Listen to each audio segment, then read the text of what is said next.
আমাদের খেলার একজন অন্যতম উদ্যোক্তা, মানে যাকে বলে একদম যাকে ছাড়া খেলা হতোই না, সেই পুতুল দা কিছু বলবে। বলো। ভালো ব্যাটসম্যান, খুব সুন্দর লাগতেছে। বাহ, গুড, তোমার জন্যই সব। এই যে আমাদের আরেকজন, যাকে ছাড়া খেলা পরিচালনাই অসম্ভব। বলো কেমন লাগছে? সুন্দর লাগতেছে, মাঠটা আর একটু বড় হইলে আরো ভালো লাগতো। আমরা সামনের বছর চেষ্টা করব আরো যেন বড় হয়।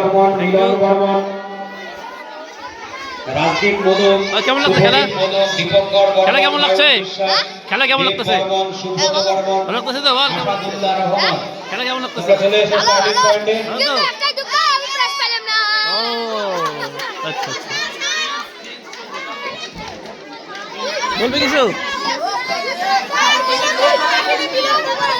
হ্যাঁ ঠিক আছে। ভিডিও কর। ওখানে কারো শর্ট বাইট নিয়ে যাবে। হ্যাঁ, ওখানে তো নেবই। আগে আপনার বাইটটা দেন, আপনার বাইটটা দেন। কেমন লাগছে এই খেলা আপনার? অসাধারণ সুন্দর। কিছুক্ষণ আগে হয়ে যাওয়া বালক বিভাগের অঙ্ক কৌশল দৌড়ে যারা ফার্স্ট সেকেন্ড থার্ড হয়েছে তাদের ফোন আসছে, ফোন।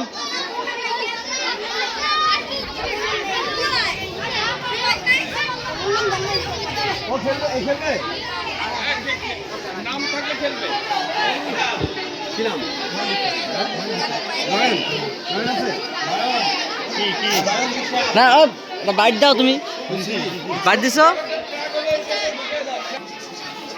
কেমন লাগছে খেলা? বালক বিভাগে বাইটটা না, কেমন লাগছে খেলা প্রথম আপনার? পল্লব পদক, দ্বিতীয় ফিরোজ শেখ।